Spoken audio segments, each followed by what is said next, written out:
പലപ്പോഴും digital marketing campaigns വിജയിക്കാത്തതിന് അല്ലെങ്കിൽ ഒരു ബ്രാൻഡ് നല്ല രീതിയിൽ റിസൾട്ട് കിട്ടാത്തതിന് ഒരു ഡിജിറ്റൽ മാർക്കറ്ററിങ് കൊണ്ട് മാത്രം കഴിയില്ല.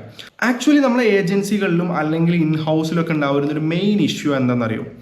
നമ്മളൊരു ക്യാമ്പയിൻ സ്റ്റാർട്ട് ചെയ്യുമ്പോൾ അതിൽ മെയിൻലി വർക്ക് ചെയ്യുന്ന ഒരു ഡിജിറ്റൽ മാർക്കറ്റർ ആയിരിക്കും. പക്ഷേ ആക്ച്വലി ഈ ഒരു ഡിജിറ്റൽ മാർക്കറ്റിംഗ് സ്പെഷ്യലിസ്റ്റിന് അല്ലെങ്കിൽ SEO ചെയ്യുന്ന ആളുകൾക്ക് ഈ ഡിജിറ്റൽ മാർക്കറ്റിങ്ങിൻ്റെ ഏത് ഡിപ്പാർട്ട്മെൻറ്റിൽ വർക്ക് ചെയ്യുന്ന ആളുകൾക്കും അവരെ സപ്പോർട്ട് ചെയ്യാൻ വേണ്ടിയിട്ട് like graphic designers, video editors, web developers, ഈ രീതിയിലുള്ള ഒരുപാട് ആളുകളുണ്ടാവും. പക്ഷെ പല സമയത്തും ഇവർക്ക് ഈ ഒരു ബിസിനസ്സിനെ കുറിച്ചിട്ട് നമുക്കൊരു ഏജൻസിയിൽ ഒരു ക്ലയൻറ്റ് വന്നു, അവർക്ക് ആ ഒരു ബിസിനസ്സിനെ കുറിച്ചിട്ട് ഡീപ്പായിട്ടുള്ള നോളേജ് ഇല്ല എന്നുണ്ടെങ്കിൽ അല്ലെങ്കിൽ അറ്റ്ലീസ്റ്റ് കാര്യമായിട്ടുള്ളൊരു നോളേജ് ഇല്ല എന്നുണ്ടെങ്കിൽ പലപ്പോഴും ആ ക്യാമ്പയിൻസിന് അല്ലെങ്കിൽ ആ ഒരു ബ്രാൻഡിന് വേണ്ടിയിട്ട് നമ്മൾ ചെയ്യുന്ന ക്യാമ്പയിൻസിന് റിസൾട്ട് കിട്ടൽ വളരെ കുറവായിരിക്കും. കാരണം ഞാൻ ഒരു ഉദാഹരണം പറഞ്ഞുതരാം.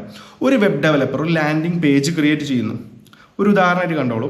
പക്ഷേ അയാൾക്ക് നമ്മൾ കൊടുത്തിട്ടുള്ള ഒരു സ്ട്രക്ചറാണ്, അദ്ദേഹം അതെടുത്തു, അത് ജസ്റ്റ് അതുപോലെ ക്രിയേറ്റ് ചെയ്തു തന്നു. പക്ഷേ വേറൊരു ഉദാഹരണം വെച്ച് നോക്കുകയാണ്, ആ ഒരു വെബ് ഡെവലപ്പർക്ക് അല്ലെങ്കിൽ ഡിസൈനർക്ക് ആ ഒരു ബ്രാൻഡിനെ കുറിച്ചിട്ട് അവരുടെ സർവീസിനെ കുറിച്ചിട്ട് കാര്യമായിട്ടൊരു അറിവ് കിട്ടി. നമ്മൾ അവരോട് പഠിക്കാൻ പറഞ്ഞു, അവരത് പഠിച്ചു.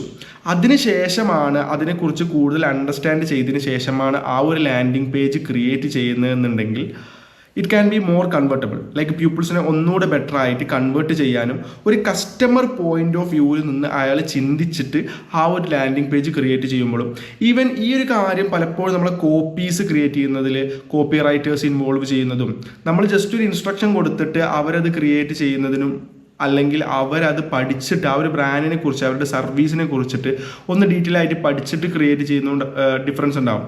ഈ ഡിജിറ്റൽ മാർക്കറ്റേഴ്സും പലപ്പോഴും ക്യാമ്പയിൻസ് വിജയിക്കാത്തതിന് കാരണം അല്ലെങ്കിൽ റിസൾട്ട് കിട്ടാത്തതിന് കാരണം നമ്മളിതൊരു ഓട്ടോമേറ്റഡ് ആയിട്ട് ഇങ്ങനെ ലൈക്ക് എല്ലാ ക്യാമ്പയിൻസും ChatGPT പോകുന്നു, കുറച്ച് അവിടുന്ന് കോപ്പീസ് എടുക്കുന്നു, ഇത് ഇവിടെ അപ്ലൈ ചെയ്യുന്നു. അതിന് പകരമായിട്ട് നമ്മൾ ആ ഒരു ബ്രാൻഡിനെ കുറിച്ചിട്ട് അവരുടെ കസ്റ്റമേഴ്സ് എങ്ങനെയായിരിക്കും, അവരുടെ ഈ പ്രൊഡക്റ്റ് ആരിലേക്കാണ് നമുക്ക് കൊടുക്കേണ്ടത്, ആ ഒരു കസ്റ്റമർ എങ്ങനെയായിരിക്കും തിങ്ക് ചെയ്യുന്നതെന്ന് നമ്മൾ മനസ്സിലാക്കിയിട്ട് നമ്മൾ ക്യാമ്പയിൻസ് ചെയ്യുമ്പോൾ നമുക്ക് കൂടുതൽ റിസൾട്ട് കിട്ടും.